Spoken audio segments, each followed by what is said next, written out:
And we are live. Hello, everyone. I am Andrew Can, joined with Tim from Video Creators. Tim, how are you doing? Doing pretty good. Better than I deserve. How about you? I can't complain either. I'm very excited to have you on the TubeBuddy YouTube channel. It has been a long time coming. So we've had you on before. We once did a collaboration at Vid Summit, and now it's good to have you live. Here we are back again. Yeah, I remember that conversation. That was fun. I think we talked about story. Yes.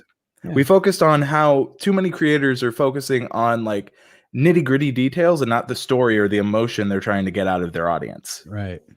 Yeah. That was a big conversation. It's really important. Yes.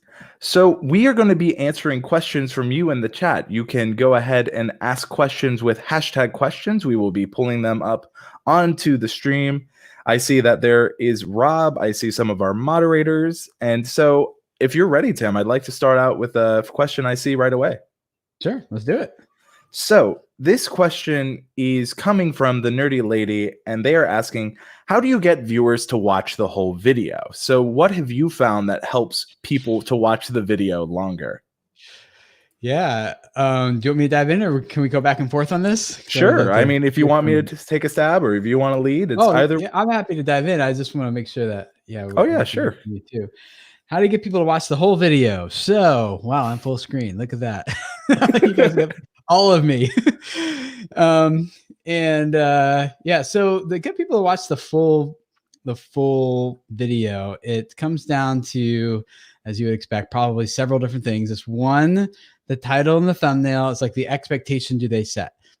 So is the title and the thumbnail, is it enticing? Does it create some sort of intrigue, or does it create some sort of tension in the brain? The stronger the tension, the more likely they are to watch and get in that content, because they're like, I really need to find out what's going on here, versus like, I'm just kind of curious and bored right now. I don't think I'll tap on it, see what happens. So the stronger the intrigue, the higher the intention, the tension that's set up in the title and thumbnail, the more likely you are to get someone to click and watch from that. And then when they're in the content, like the title and thumbnail set the expectation, and the first couple of seconds of that content need to affirm for the viewer immediately, like, yes, what you expected to get is coming in this content. And if it's like, if that connection, like they clicked expecting one thing, but then the video opens with you saying, hi guys, welcome. Good to see you again. I'm so glad that you're here, man. I've had an awesome day today. Today I had Taco Bell, and man, I came, and the video's like about gardening or something, like you're going to lose those people right away. So the title, thumbnail, create tension, get people to click. And then the opening seconds need to affirm for that viewer that, yes, what you clicked expecting to get is coming in this video. And then you have good content, right? Which we've talked about before with, well, good is subjective, of course. Yes. Good is like, I define quality content, not in terms of production value, not in terms of like how hard I worked on this or how passionate I am about this thing, but good, I define as, on YouTube anyway, is what does this make someone feel? Like, does it make them feel something? And the higher the emotion through the content, then the more likely to be like, this is a high quality video. I really like this video. And there's a couple of different ways you can do that. But the higher the emotion, the more likely you are to hold their attention and to get the watch time and the session time and the clicks to more content and people to subscribe and all the stuff that you maybe beg people to do and they're still not doing. Is not because they didn't know about it. It's because that they needed, like, they want to feel something. So the more that they feel something, you get them to, that's what's going to hold them to get to the end. So that comes down to how to get someone to feel something, comes down to a few different things primarily, but one of them being your story element that you're telling. Does the tension that was created, is it continue to like grow and grow and grow and grow to this climax? Or is it like tension, resolution, and then you still got 15 minutes of content left? You're going to have a lot of abandonment right there in the beginning. Also comes down to your brand and the relational perceived connection that people feel like they have with you as the creator. Is it like, this is good content, but I kind of like this Andrew guy? And Rob's not too bad either. So, maybe I kind of feel like I'm hanging out with them. That could be value too. So we could talk about this all day long, but what do you got? I think that makes a lot of sense. You know, a lot of people are so focused on, I just want views. They forget that they're supposed to make their audience feel something or learn something. And I think there's value past just the viewership, right? Because anyone can earn views, but it's like, what are you making those viewers feel? How are you helping them? And what do you want long term for that viewer, right? And I think you can always tell when someone's just in it for the views. They only care about subscribers' views, but they don't have a game plan past just the initial I want views, right? So I think that to answer that question, I think what you said was beautiful. You want to make someone feel something. When people are emotionally invested in the content, you know, they're likely to watch longer because, one, they've made a connection, and it kind of goes into that know, like, trust. Speaking of know, like, trust, one of the comments we got was, how do you get people to trust you through your content? By, again, this comes down, we've learned this the hard way at video creators a few different times, not just on YouTube, but even outside YouTube. Trust is not built because of how credible you think you are, even how credible you actually are. We've worked with clients who are actually very, very credible and in their field, but no one really trusts them because they don't actually like them. It comes down to this feeling. It's just like, maybe you guys heard it. It's true in sales, but I think it's true at other places, that 93% of sales and communication is how you make someone feel. So we have learned, even, and when we do like consultations and things, like, we could give some people really good, valuable information, but if they don't actually feel something and leave that session feeling excited about the information, then they're going to be like, I don't know if that was worth my money. I don't know if that was worth my time. But if you give them even a little bit of information, but they're really excited about it, they're going to be like, that was the best session I ever had. So same thing was true on YouTube. It comes back to this. I didn't mean for this to be a theme, but it's like, how do you make people feel about it? So credibility, earning trust, knowing, like, trust factors, all those are based on the human connection that you build with people. So it's not just like, oh, does TubeBuddy do a good job with helping me manage my channel better? It's like, do I actually like these guys? Do I feel like I trust them, or do they feel credible? And a lot of that comes down to human connection stuff, which we teach in terms of primal branding, but there's a lot of different systems that do that. But that's the one that we found to be the most reproducible on YouTube. So and anyone who's bald, you just shouldn't trust. So I'll just put that out there. All right, you heard it here just kidding. first, Only people with hats or hair, or if you're like me, you're somewhere in between. I think that is actually very beautiful. And again, we're just basing this off your question. So if you want us to talk about other things, feel free to ask with #question.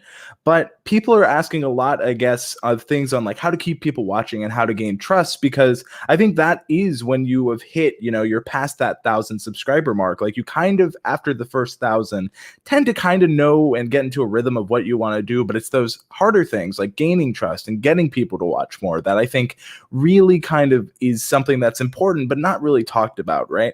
So I see a question here, and I think that this is very important. And it's kind of going back on what you said about titles. They're like, I know how to make my title searchable, but I'm still struggling on making people want to click it. What would your advice be for someone who they know that people are looking for this thing, but they don't know how to get people to actually want to click on it? So I'll answer that, and I think it'll tie into this question too. Okay.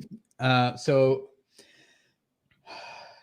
a lot of creators, and I think this will make sense once I say it, but if you don't think about it this way, you're like, why was that? That was stupid. Why was I doing it that way? Is we create content targeting keywords so that people click it. And the way I do it, I'm like, take out the middleman and just target people. Right. So I'm not saying keywords aren't important. That's a whole nother conversation. But what I'm saying is, like, let's go after the thing that the YouTube algorithms are going after. They are following, like, it is almost 99% based on viewer signals, watch time, session time, click-through rate. These are all viewer signals. And so the more we optimize our content for people, the more likely they are to engage. So I sacrifice regularly all day long good SEO for the sake of this is way more clickable and actually pitches the value better than if I had used this word to describe it. Even though like search volume and competition, blah, blah, blah. I'm like, it doesn't matter, because if someone's more likely to click and watch and get the value of this that they want, it's going to perform better than if it. So a video, like for example, I think it's coming out this next week. The title is like, this is so frustrating. There's no like proper keywords in there that could apply to anything. But the thumbnail, this would be something along me holding a graph that looks like real-time analytics with super high numbers and all of a sudden drop. Like, and now you're getting no views. What happened? So the thumbnail will communicate to the viewer, this is what this content's about. And the title will connect with the emotion that they feel. So that video is more likely to get clicks than one that has like, how to grow your channel when you are no longer getting views and watch time or something like that.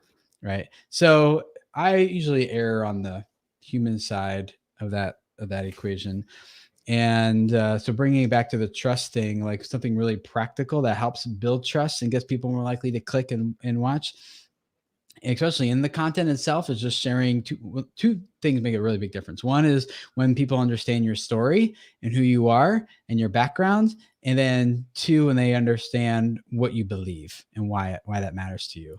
So like when I'm doing a presentation, I've done this once or twice, is when I'm trying to make this point about people's brand, I'll ask two random people in the audience to stand up.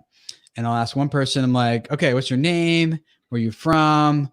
Who do you work for? What do you do for a living? Married, kids, like whatever.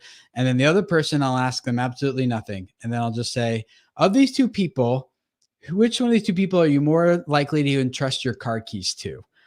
And almost everyone points to the person where at least I know their name, where they're from, what they do for like this person. I don't know anything about them. So we need a little bit of background information, not just like I am the best expert on YouTube, but like I need to feel something, Tim. Like I need to know that you started on YouTube because you wanted to introduce your girlfriend to your family across the country back in 2006.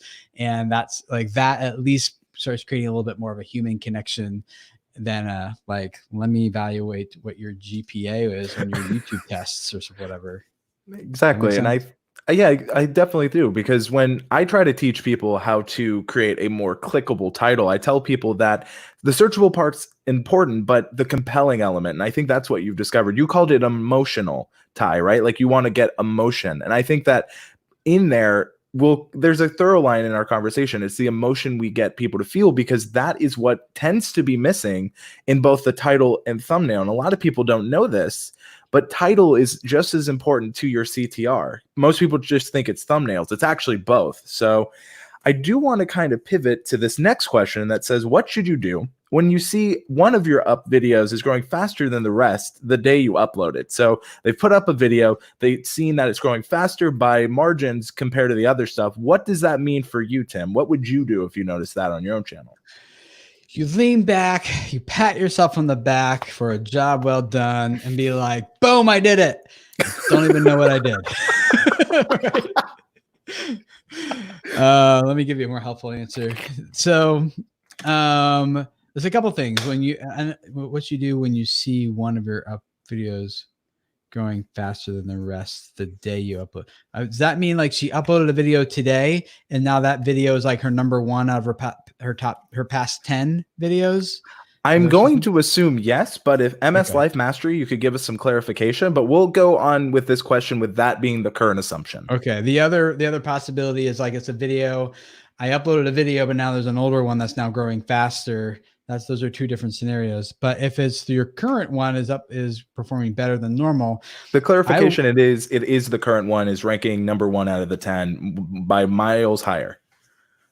Okay. So yeah. So when that happens, I want to know a couple things. One, why is that happening? So I will tend to look at impressions and click-through rates, and especially the traffic sources for those click-through rates and like impressions of like, where is this getting surfaced? It's typically when that happens, it's because you are hitting the homepage and suggested videos to like so that's typically where that's coming from. But And then I just want to keep an eye as that video progresses on the audience retention graphs. And goes back to what we talked about earlier. It's like, what did I do really well between the title, the thumbnail, the expectation, the opening seconds? And it usually comes back to, I tapped into something human here way better than I usually do. This tapped into, like, if I talk about how, let's see, like one that would be more on the emotional level is a video I did recently about how it was a story I did with a couple about how working together on YouTube almost ended their marriage and ended the relationship. Wow. So when that title thumbnail sets an expectation that is instantly kind of emotional, and you're like, oh, what happens there? So when you watch that, it's a different reaction than the video I published last week with Daryl Eves, where we were like, it was 0 to 1 million subscribers in 28 days. That's not like an emotional. That's like a, what the heck? It's a different, it's also like tension. It's intriguing. But yeah, it's not on the, like the heartstrings as much in the, how in the world did that happen? Yes. So it's, yeah. So that's typically what's going on there. And then I'm like, how do I reproduce that now in my next video? What are the principles I learned and how do I reproduce that? And what I think you shouldn't do that a lot of people do is they end up making that same video three more times. And like, oh, that worked really well. Let me do it again and again and again. And then they get stuck. And I can tell you lots of stories where they get stuck in like that one thing because it worked really well. And now they like can't do anything else because that's the only thing their audience wants from them now. So they almost pigeonhole themselves into something that may not have been that unless they misread the signal almost, right? Yeah, well, it's usually because they don't really know clearly what their brand is or represents, and so they're like, "Oh, this is working." They get so excited, and they veer off track. They're like, "This is what my brand is. This is my value proposition, my target audience." And then before long, they're like doing this other thing over and over again, and now the audience is subscribing for that thing instead of the thing they actually wanted to do. And I've done so many sessions with multi-million subscriber channels who are like, "I am tired of doing this thing, but if I don't do it, I don't get views, and then I don't make money to live, and then everything goes away. So I have to keep doing this and I feel stuck. How do I get out of this?" So that's a very real thing. And I think that's important because sometimes people always ask, should I make a video I know will do well, but has no focus in what I care about? So I think we kind of have that answer there is like, if you don't care about it now, if this becomes what your channel is about 3 years from now, you're going to be in a similar situation where you're like, how do I get out of this? So it's understanding that when you do too many videos on a subject, you almost get rid of that human element, right? It's like, well, I know this is what works, just keep doing it, right? So it becomes almost, it can be a cautionary tale. So it's understanding what your audience needs and who your target audience is. And I think that is very brilliant. So we have a question here, and this is someone who says, this is from Turuan PH, and they're asking how to grow my channel even if I do not upgrade my TubeBuddy. I can answer this really quickly. I mean, TubeBuddy, all the other tools out there are just that, right? They're tools. The way you need to look at them is like, you could right now go out and cut down a tree with your bare hand. It would take hours. It would hurt. I'm not saying it's the best way to do it, but by all means you could. But by using any tool, it just makes it easier. It saves you time, and you're not necessarily hurting yourself doing something over and over again. So absolutely, you can grow your channel without using TubeBuddy or any of the tools, but it's just that these tools help save you time, and that's what I really recommend when using them. So Tim, what are your thoughts when people are like, I need X tool to grow my channel? What do you tend to find? I tend to, I guess, where I come from is I think it doesn't matter the tools you use. It matters the story you're telling. Yeah, there's tons of people who have grown on YouTube with TubeBuddy and tons who have grown without TubeBuddy or any other tool. Some people, I worked with one former client of ours, grew to 300,000 subscribers, doing nothing except for doing a one-take video from his cell phone, no editing or anything. You know, he would just look at, you'd even see like his finger pulling away from the record button when he would start it. And then his finger would go back at the end and no editing, just him sitting in front of 300,000 subscribers. But for that time, he was answering really big questions that people had and that no one knew the answers to. And so they would sit there and watch it because the content was really valuable to them. Not because the editing was really good, not because they had fancy cameras or microphones. He later upgraded to a lapel microphone that plugged into his camera, but that was at 300 some thousand subscribers. So I'm just saying, like, there's nothing wrong with using the different tools, but it's easy for creators to start blaming other things other than the value of their content for why they're not growing. It's hard for us to kind of look in the, be that self-aware that we can say, I could do better than this. Well, I like what you said there. One of my theories is YouTube is more like a mirror. It's a reflection of the work you put into the platform. And I think that if there is something that maybe you're struggling on, that usually if you go down and you look at like, okay, am I doing every single thing possible? One of the things that I always get a little worried of is when I hear a creator say, come on, Tim, I'm doing everything right, but I'm not growing. Well, obviously not doing everything right. It's a little bit confusing, right? So that's why I tend to just say, go back to those fundamentals. And I think one of the fundamentals that you've really been honing in, especially in our talk and in your content too, is the importance of the story and the importance of the emotion. So I wanted to kind of go on that, and something that makes a lot of people emotional, and this is coming from Zaitoon FM, and they're like, my views drop after a cycle of few months every time. So what do you think is happening? I kind of have my own opinion, but I'm curious to what you think. So why do you think that after a few months, their views just drop off? I wouldn't know without looking at the data. So I would defer to you on this one. I think you might be in a niche that is seasonal, because sometimes there are seasonal niches, right? So, or niche, don't want to make that argument. I say niche, you're in good company. It's a French word. So yeah. But I think that sometimes that's something creators don't realize. Like right now, for example, during this entire thing, with me content is being pushed by YouTube more. So that's not going to say that 3 years from now, the same type of content is going to work, right? It was good for this season. So without seeing your channel, right, without knowing, all we can really say is that your content might be seasonal. Now, if you give us more information, we might be able to tell you more, but that's kind of where I stand on it. Totally. Yeah, that's could be. I mean, it's hard to know without looking at the data, but that is absolutely could be possible. Yeah. So this is one from GNLegend, and they say, do you have any tips to get more views and build a community? So let's focus on building the community, because if you build a community, the views will come because you've built the community. So what are your tips for someone who is trying to build a community? They kind of know what they are, like they know what their audience is, like they know their ideal viewer, but they're not sure, how do I start building that community? I start back at the beginning. Here's the path a lot of creators take, and it usually ends in frustration, which is, I want to make videos. I want to grow a YouTube channel. I'm going to get my camera, get my gear, get my microphone. I'm going to get a computer I can edit on. I'm going to subscribe to TubeBuddy, get all these things in place. All right, now I can start making videos. Let's make a video. And they put it up there. And maybe they go for like 3, 4, 10, maybe even 100. True story. A friend of mine on YouTube has been posting daily for over 10 years and just recently broke like 12,000 subscribers. Okay. So to the consistency thing, it's like consistently producing content nobody wants to watch does not help your channel grow. But that's the mindset, is like, if I keep doing this over and over and over again, eventually this should work, right?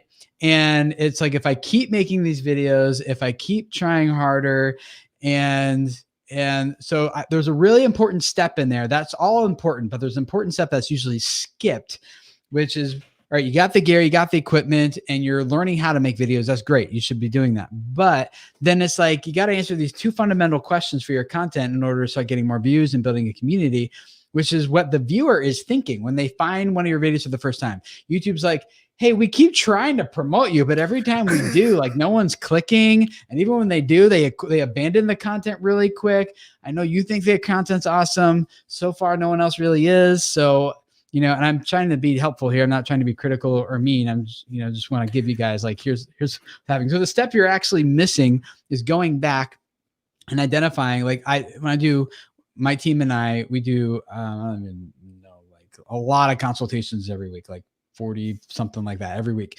And one of the questions we commonly ask, all right, we're going to grow our channel here. Who are we going after? Here's your most ideal viewer. And they're like, well, someone who's like between the ages of 18 and 34, who's probably male, speaks English, which is great demographic info because that's what their analytics provides. But we want to know, like, no, who is your most ideal viewer? Describe that person's story. Who are they? What do they want? Why can't they have what they want? What's at stake if they don't get it? Who or what comes along and helps them do what they couldn't do before? Your content. Then how do they ultimately get what they wanted? And then how they experience the transformation that the character in their story really wants to experience. And so, like, we got to understand this person's pain points, their desire, their obstacles, their roadblocks. And this applies I know it's easy to think about this in terms of educational content, in terms of like, I'm going to teach someone how to overcome this roadblock. But entertainment stuff, gaming, vlogging, like this stuff, this applies just as well. There's a people are watching you, not as much. This might hurt us a little bit, but like, let me say it this way. None of you guys are here because you care about Tim Schmoyer. Okay. Now, I don't take that personally. Maybe some of you know who I am. And so you're like, I'll come hang out, but you're mostly here because you want to learn how to grow your YouTube channel and move forward with what, like, you're hoping that this time that you're going to spend here is going to be worth it to you. People who watch your vlogs and your gaming think the same thing. Is this going to be worth it to me in some way? So maybe that's a perceived relationship that they want to feel. Maybe that is like something that they just want to hang out with people who believe what they believe and they don't know anyone else in their life who share that belief or whatever. Like, it could be a lot of different things. So Daniel says I'm too humble. So thank you.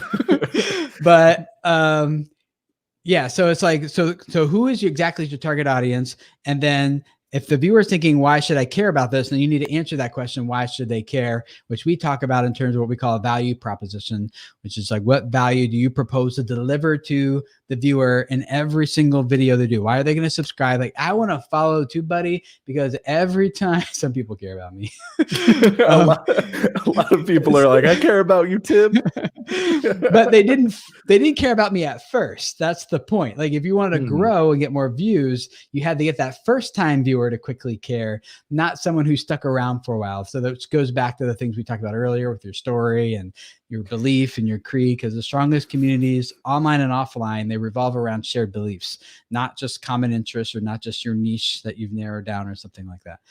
So I feel like I'm kind of just preaching right now. So I'll let you just jump in.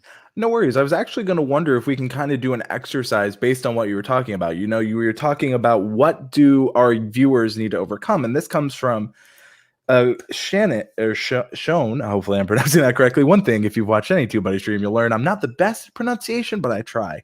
And they say, me too.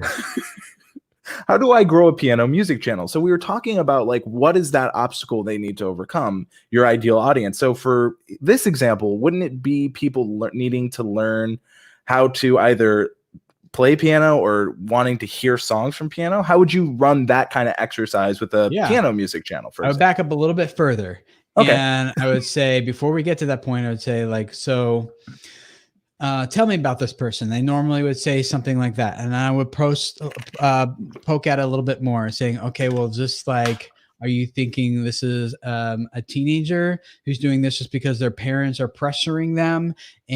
Or is this like maybe a retired senior citizen who wants to learn because they have a lot of free time all of a sudden and they want to acquire a new skill? Like, those are two very different people with very different roadblocks. Yeah. They have very different desire. Might still be around learning the piano, but what the senior citizen wants, the retired adult who is like, I just have a lot of free time and want to learn something that's going to make me feel something, versus I just need to pass this so that my parents don't get mad at me. Those are two different roadblocks. So it's like, oh, well, I think it could be either, but I think it's probably more the latter. It's probably more the retired adult who's got a lot of free time. They just want to learn a new skill. All right, well, tell me about that person.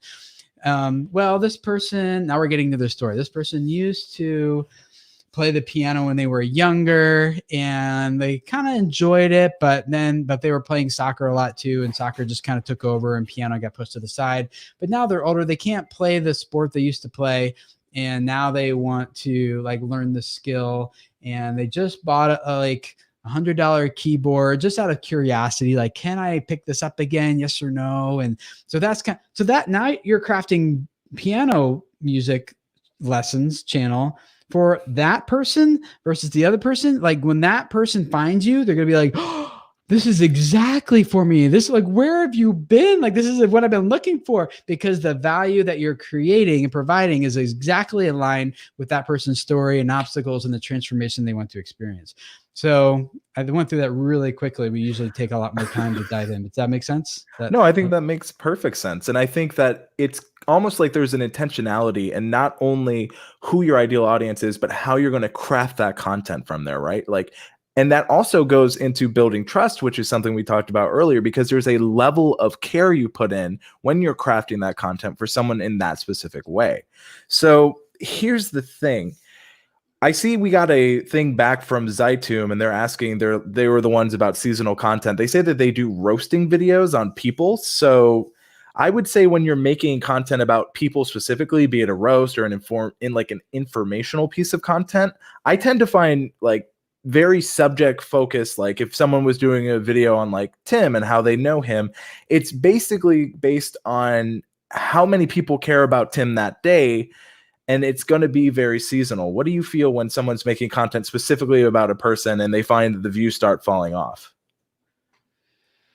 Again, I got to look at the data on that one, because there's so many different things. But like one thing could be that there's only 10,000 people in the world who care about this person, and YouTube already showed that video to all 10,000 of them. Yes. And anyone who's going to click and watch that has already clicked and watched it.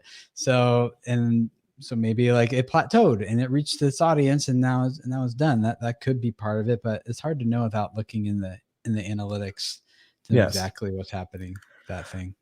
So one thing I wanted to ask about, and this comes from, they're saying that they know the story they're trying to tell. They have good average view duration, but they're not seeing growth. So they have a decent average view duration, but they're struggling in getting new people in. Most of their views are coming from subscribers. What is your advice if people see that they're getting good average view duration, they're getting a lot of action from their subscribers, but they're not breaking past their current subscription base? What do you recommend for people to get past that?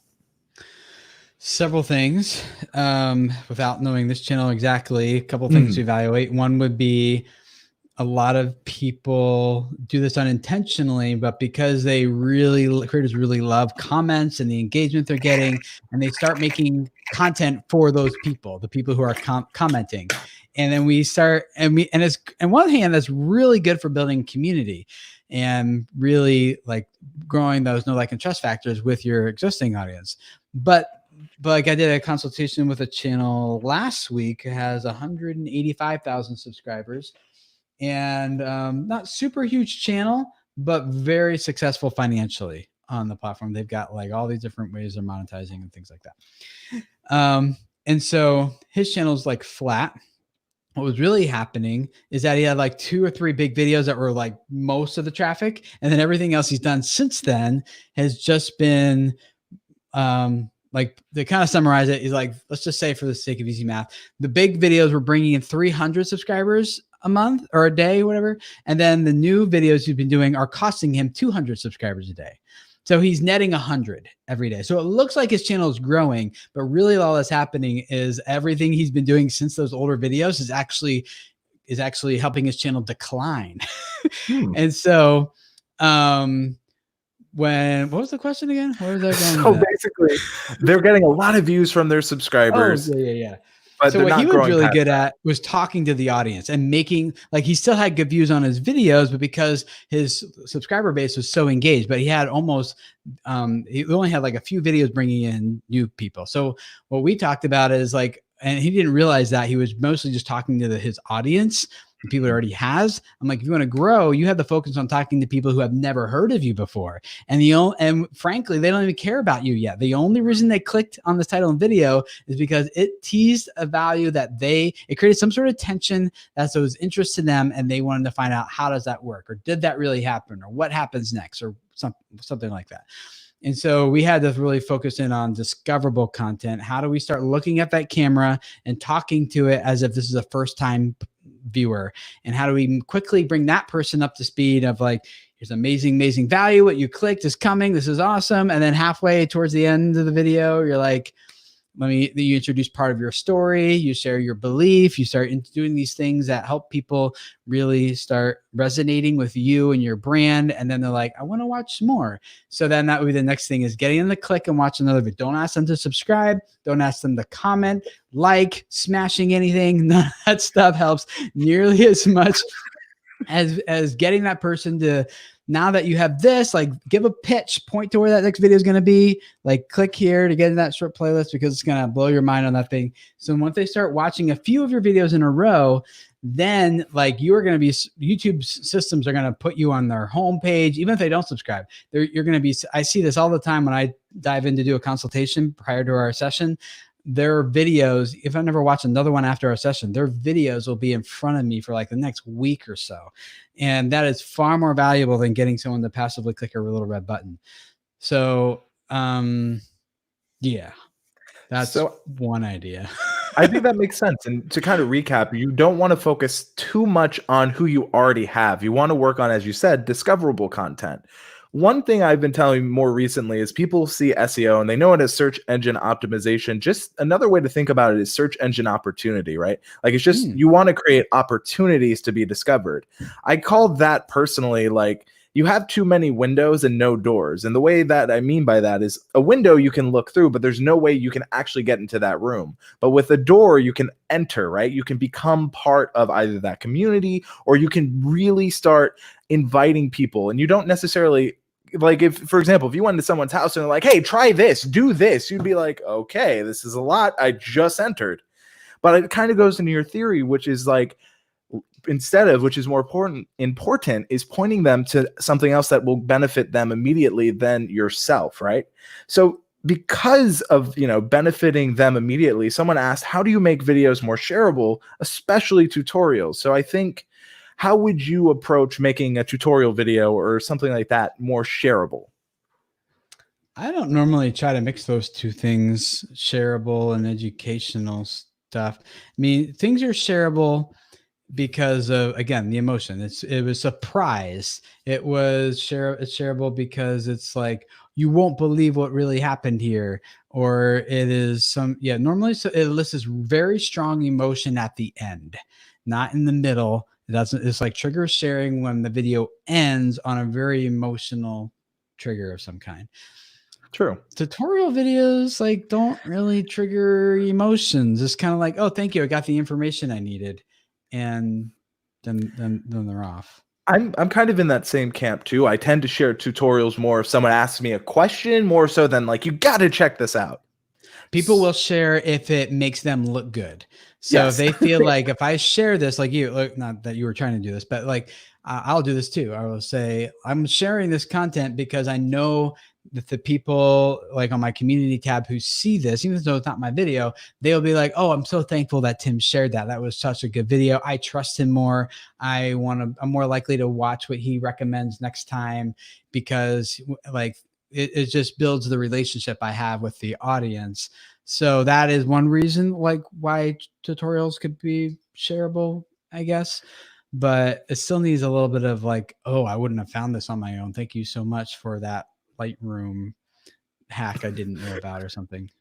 Exactly. So I think that's important to mention. And I want to ask the audience here, do you find yourself sharing tutorial videos outside of YouTube? And if you do, what is your reasoning? Just so the commenter can kind of see how other people react, because we can try to predict human behavior, but when you have a sample size, it gives you a little bit more information.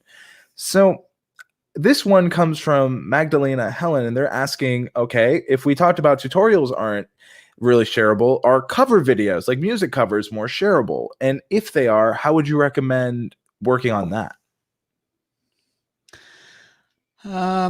So the shareability thing in general is so hard. There's no such thing as a viral video anymore. Viral being defined as viral because it's shared. Like videos that get a lot of views from homepage and suggested, that's not viral. That's just called, you have the jackpot.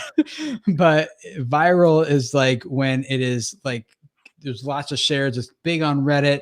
There are all these people are tweeting about it. It's generating a lot of buzz.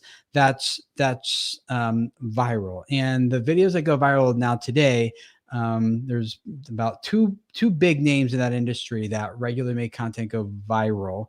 And both of them are good friends of mine. And they have both said to me, Tim, there's no such thing as viral. It's dead.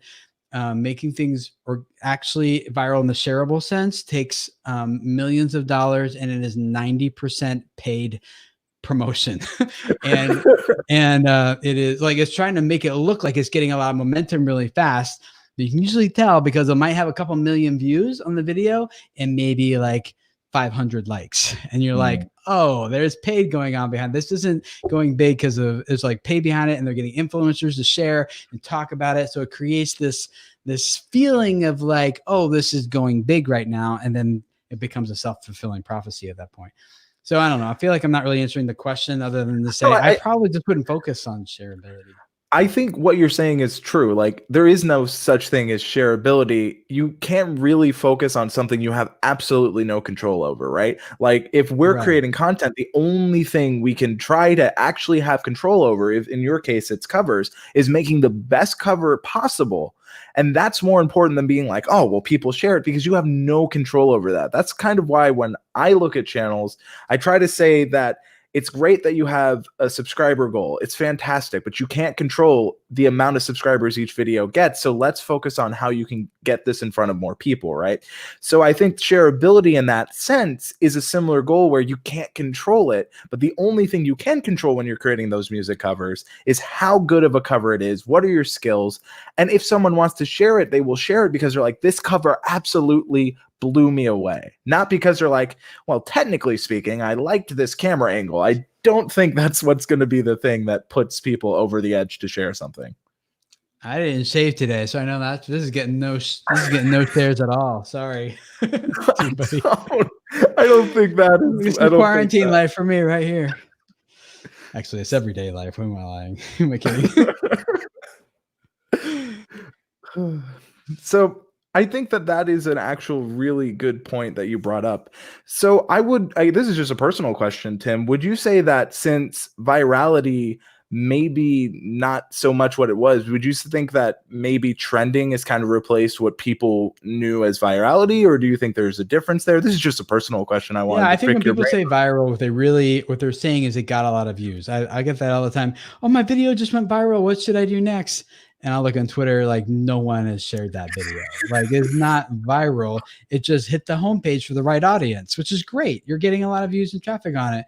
And so I think I'm just kind of splitting hairs a little bit more technically than I know what people mean when they say that. But there is this like idea of like, I want to go viral. I want to get lots of shares. And even on like TikTok, where people use that language even more so now, like I want to go viral on TikTok.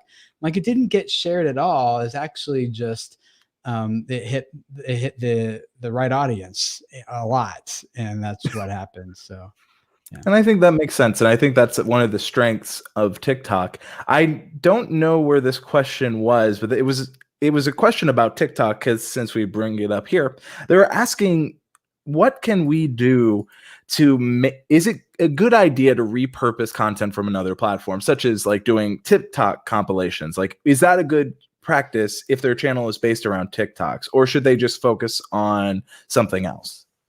It depends on if that delivers the value proposition of your channel to someone in your target audience. If the answer is yes, then yeah, it makes sense to do it. If it's like, no, I call that typically, and I do this for myself too, I call it lazy content, where it's like, rather than making another good video for them, I'm just going to repurpose other stuff. And I'm not saying there's not a place for that. And I'm not saying that there's not some value in that, but the most of the value comes not from the repurposing and posting on other platforms. It's mostly because this content is still aligned with the value that my audience wants on this platform and that platform and that platform. So if there's a way to do it, great, do it. But if your audience on YouTube wants in-depth YouTube tutorials, and on TikTok you max get a minute, and you start putting that on your YouTube channel and be like, this is not what I'm here for from you. Like, this is then it's not a good idea. So again, it's valuing the value you're promising the viewer. And I think that is something that it goes back to, you could do it, but if you have no interest in it, then what benefit do you get besides views? Which, if you don't like the views you're getting on the content, I guess it goes into why do it? However, this is an interesting question. I feel like a lot of people are in this struggle, and this comes from Phil and Nicole with 2Ks, and they say, hey guys, we are a new comedy-based channel. Our target audience is very broad, and our content is very broad as well. Any tips for growing a channel like that? So basically, they have a very broad channel. Their audience is very broad, but they're having troubles growing. What would you recommend? Something in there cannot be broad. So it could be the target audience needs to be narrowed, or the content needs to be narrowed, or most likely in this type of case, especially when it's an entertainment type of channel, the thing that can't be broad is the reason why I'm subscribing. So the people are not going to subscribe, or hopefully anyway, you're not positioning yourself in a way for subscribe to us guys because we're funny. And everyone's like, I'll be the judge of that.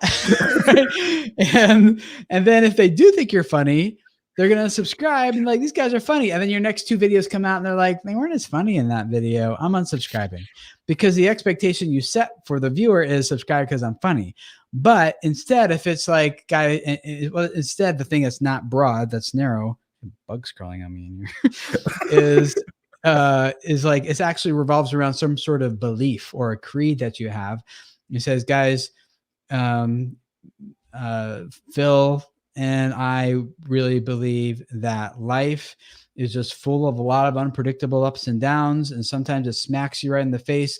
So we're here to bring a smile to your face when you need it most. Let's just say I made that up, but let's just say, oh, now I know what I'm here for. This is about how we get through tough times. And so I can subscribe whether or not I like you, like that you're funny or not. So I would make it revolve more around a creed and belief. And like we said earlier, the strongest communities and channels revolve around shared beliefs, brands in general, not just YouTube channels, but brands revolve around shared beliefs. So I would probably go with that. Like, why are we passionate about our content? Why do we think this matters to someone? And then make your brand revolve around that thing.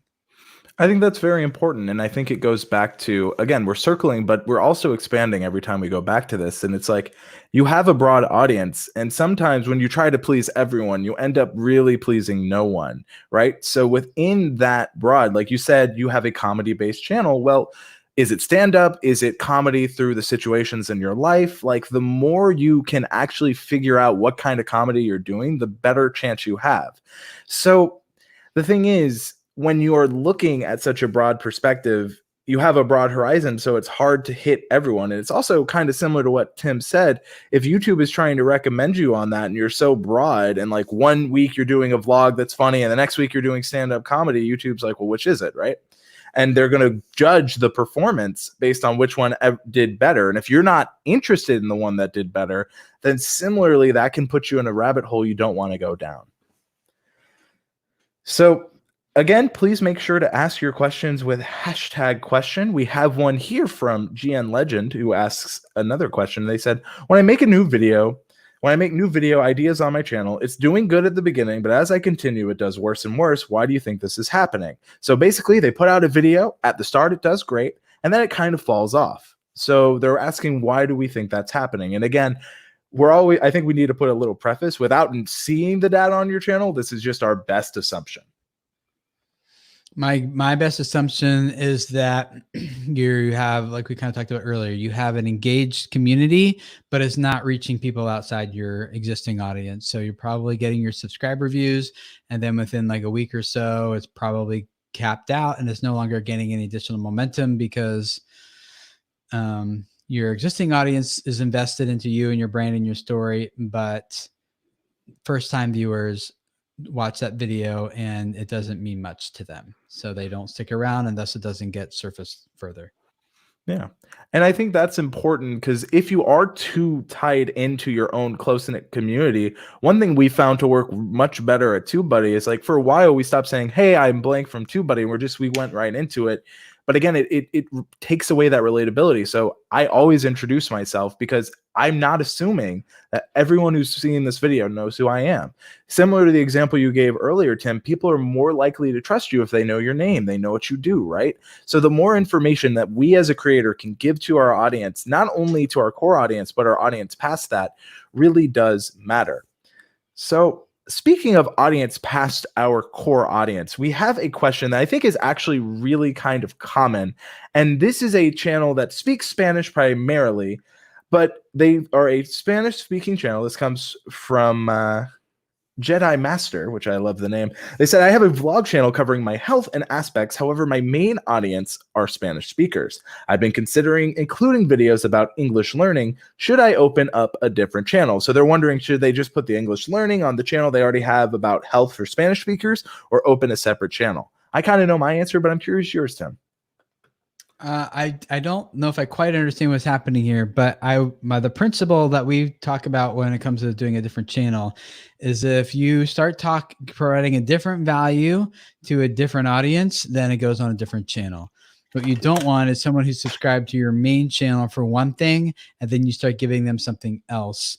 That's going to lead to a lot of unsubscribes and confusion and like, hey, I thought I was here for this health stuff, and now I'm getting stuff about English learning. That just creates confusion. So if that's it, then I would put them on two different channels. Did I understand that right? Yeah, you understood it perfectly. And I think that answer really does make sense because, for example, if people like we're talking about learning how to grow again on YouTube, but if all of a sudden Tim's like, you know what, Andrew, I want to teach you how to garden. I might be interested in that personally. I think it'd be very interesting to see what Tim does on the spot about gardening. But for you watching, you came here to learn how to grow your YouTube channel again, right?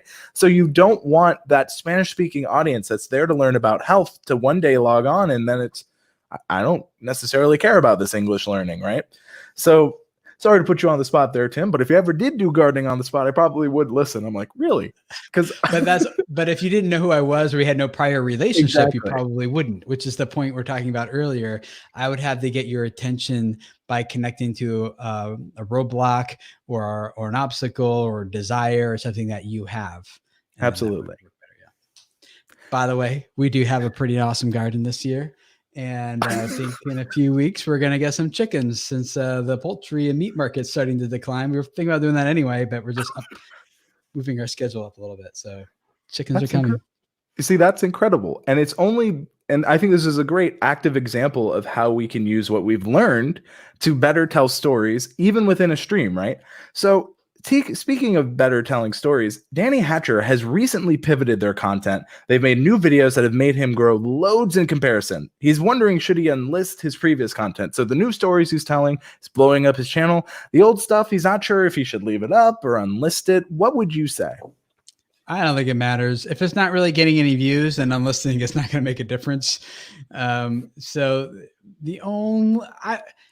my main answer, it doesn't really matter. The only reason I would unlist stuff is if you feel like if someone found this, it would actually be a detriment to you and your brand.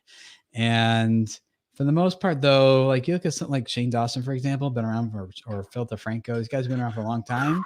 Yeah. It doesn't matter. Like people know like, oh, this is different now. Or like I had one video on my family's older channel where it went to like 12 million views or something like that. And it was completely bringing in the wrong audience. And so it was a nice AdSense paycheck, but it was just like no one subscribed to our channel because of this video, because the people who are watching this video are not at all aligned with where our content is going today.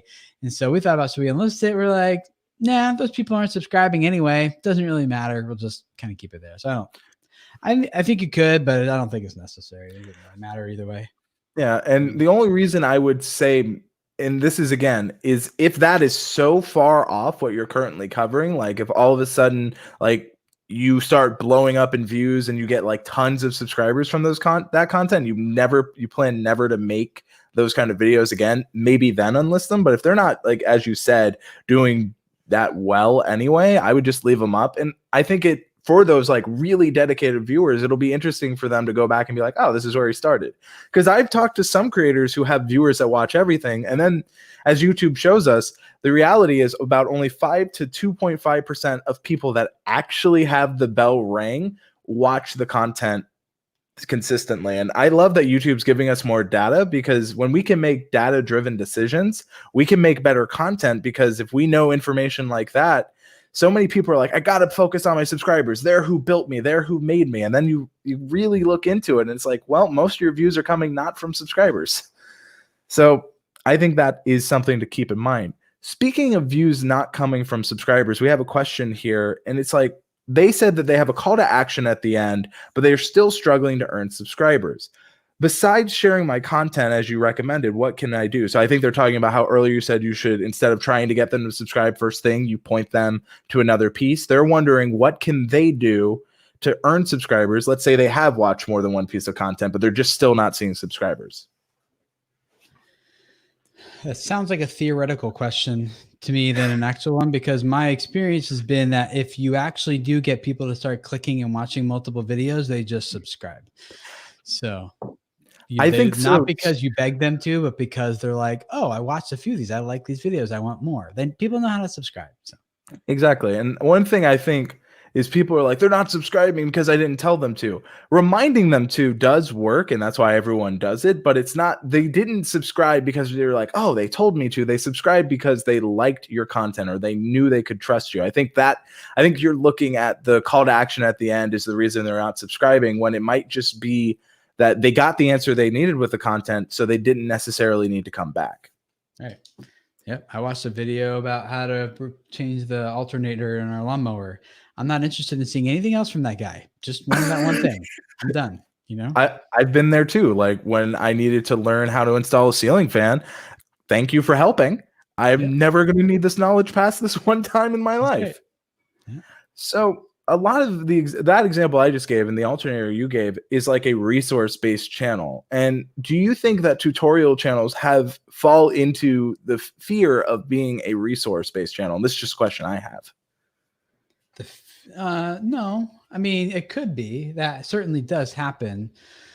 So we work with clients, video labs. One of the things we talk about is this dynamic of channels that are just like, hey, I got to tell stories. I got to do this to get my audience. But like, all I want to do is make a video that says, if you have this problem, here's how you fix it. That's it.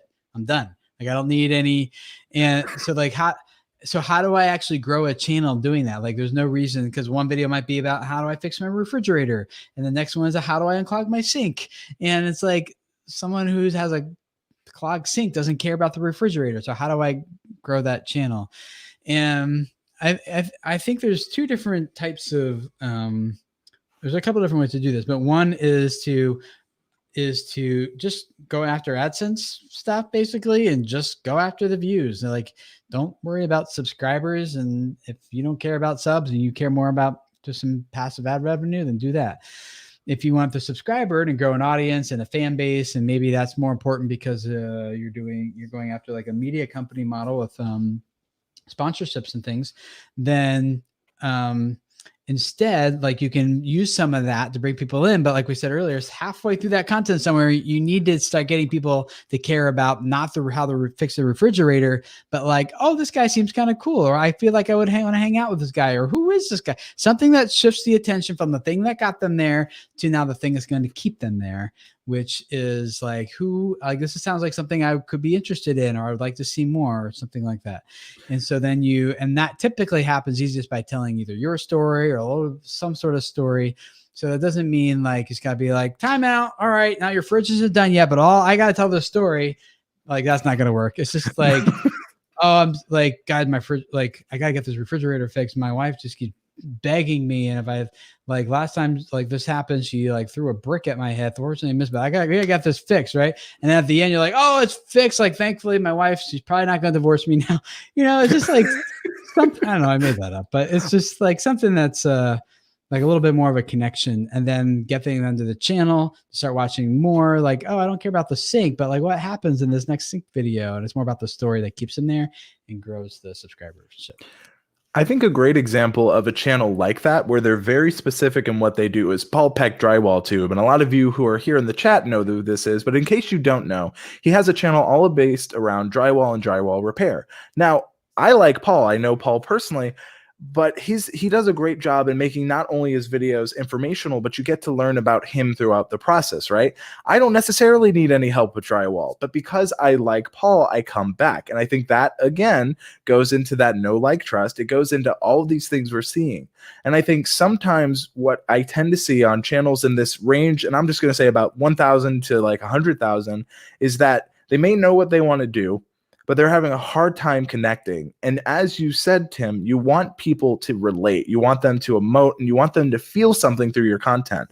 A feeling that you can get as a tutorial channel is the feeling of, hey, he showed me how to do this. I'm going to go and do it myself. And that is a feeling too. The feeling of confidence in your craft to do exactly what was shown to you.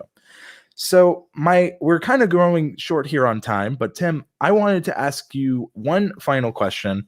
And I think this is an interesting question that I know we get asked a lot. And the question is, what is better, 40% retention rate on a 10-minute video or 23% on a 60-minute video?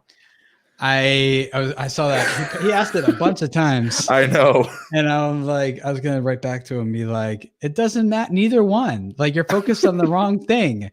It's why don't you have 100% at the end of the video and get them to click and watch more? That should be your goal. Not like, I'm going to be satisfied with 40% on this video and 23% on that video. I know the spirit of the question. I know where it's coming from, but to answer the problem with the question, not to recovering addict, not to like pick on you or anything, but it's like, is there this one thing I need to do that's going to grow my channel? Is it easy like, button? Can I just get into 40% or 50% or like what's good? Is like, and that's another common question that usually goes along with this. Like, what's a good retention rate? Like right now, is that good? Is that bad? Is that above average and below average? And the question is like, well, is your channel growing? No, then you're still below average for that audience with that type of content. So go ahead. No, I was just going to say, I think that's realistic. I think it's understanding that when you look at the question, you don't think like Tim and I aren't going, well, if he hits 60%, all of a sudden the algorithm will then push. And like, we're not sitting here thinking that. What I'm seeing is, what is better, 40%? If you can get 40% over 23%, getting people to watch through, that's what I care more about. I care more about how much are you getting people to watch? Because if you are only getting if you're getting such a big drop off, I'm more concerned on like what's happening in that 23% drop off, right? Like what's not connecting? What can I do better as a content creator to make my content more interesting? I'm not looking at it like, oh, I need to hit a higher percentage so the algorithm will favor me. And I'm pretty sure you're kind of in that same boat, Tim. I don't think you look at that like that. So the break it down a little bit better. Which is better? I use the actual numbers here. 4 minutes on a 10-minute video, or 14 minutes on a 60-minute video. So is 14 minutes better than 4 minutes? Yes. So if all other things are created equal, which they never are here on YouTube, but if there is a way to make all other things considered equal, then 14 minutes is better than 4 minutes. So the 23 on a 60-minute video would technically be better. But the problem is that doesn't actually even matter as much as what do they do after the video? Do they get bored and leave YouTube after 14 minutes of the 60-minute video? If that's the case, then that video is not going to get surfaced because it's ending the viewing session. What if the 4 minutes on the 10-minute video gets them to watch another half hour of content on YouTube? Then that video is going to outperform the other one all day long. So it's really this combination of getting people into the content. So impression, that's why I think I'm allowed to say this. I worked with YouTube on the impressions click-through rate funnel chart that they released last year or a year and a half ago, prior to while they were thinking about and the concern that they had about not releasing this information is I think all the NDAs are gone now. I think I can talk about this. Is that was that they were like, people are going to focus on this information so much and think like this is the one metric that if, oh, my impressions are low, I'm not doing it. Oh, my CTR is low. And so that's why we decided to put it into that funnel graph so that it would be more likely that people would take all these metrics with each other. So it's like the impressions just goes to the click through, it goes to the watch time, and then what they don't show you is then what happens after. Now the only way you can get that metric is looking at end screen click through rates or like playlist click through rates or something like that. You can get a little bit of an idea now of what do they click on when the video is done. And so we have seen. That's a whole nother question. Actually, I don't want to get off into that, but no worries. So it's like all of those metrics together is like, can I get someone to click, watch, get to the end, and keep watching more? That's kind of the full viewer funnel that you have control over. That I feel like I'm just, I don't know. I didn't come across as like judgmental or I'm no. I said thank you very much. He's very excited. Like I was being a little harsh. Well, here's the thing. I think you were being honest, right? Like I think there's. Like my band instructor always told us, if it's the truth, it is okay to tell it. Right now, the tone you use. Rifle, though. Well, yeah. I was about to say there's context to that, right? But my thing is, and I like what you said, is that you're looking at it too technical. YouTube cares more about what the human who's watching that content does next, not necessarily how much they watched. Like if they end both videos, it doesn't matter the retention that it had, they ended the video. That's what YouTube will then look at. It doesn't matter necessarily like the percentage there. And I think that's a great point. So I also found it very interesting. You're like, YouTube didn't want people to focus down on something so focused as the reason, because one thing I see constantly is people will focus down on one like micro detail. They're like, oh, I didn't write my description well enough, and that's why I'm not getting views. Meanwhile, their video isn't that good in telling the story they're trying to tell, right? I think we see that a lot. Yeah, and so people are, because the big concern that YouTube had with that metric especially was that people, is this going to leave people back in the clickbait? Or they're like, oh, the main thing that matters is getting people to click. Well, that's important, but if they click and then quickly abandon the content because the expectation from the title and thumbnail doesn't match what they're actually watching, that video will still get buried. So it's kind of like you need all these things to work together, and they didn't want people to kind of just go down one rabbit hole and ultimately not be helpful. Yeah, and I think that's interesting because I feel like we don't want to get into rabbit holes, but I want to just say some kind of things to really keep in mind for everyone watching is you need to focus on your viewer first and foremost. Know the content you're creating and who you're creating it for.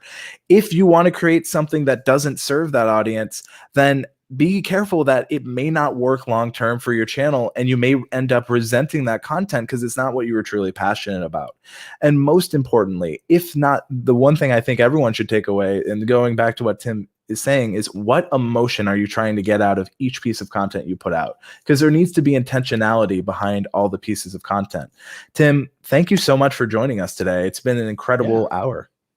Yeah, is there anything? It's fun to see you guys. Is there anything you'd like to let our viewers off with? Any like final pieces of information? No, I mean, like if you guys want to hang out with me sometime, we are youtube.com/video creators. We live stream every Monday with me and two of the strategists on my team. And we really like focusing on that next level creator, like the person who's been working at this for a little while and is looking to get to that next milestone. How do you get that and accomplish that? So we really focus in on the next level strategies for that 10,000 to 1 million subscriber type of range channel and helping them reach that next milestone. So youtube.com/video creators. And Ike has put it in the chat. Tim, thank you so much. Everyone watching, thank you so much for your time. If you enjoyed this stream, go check out Tim's channel. He's going to be live, as he said. I'm Andrew Can from TubeBuddy. Thank you all so much for watching.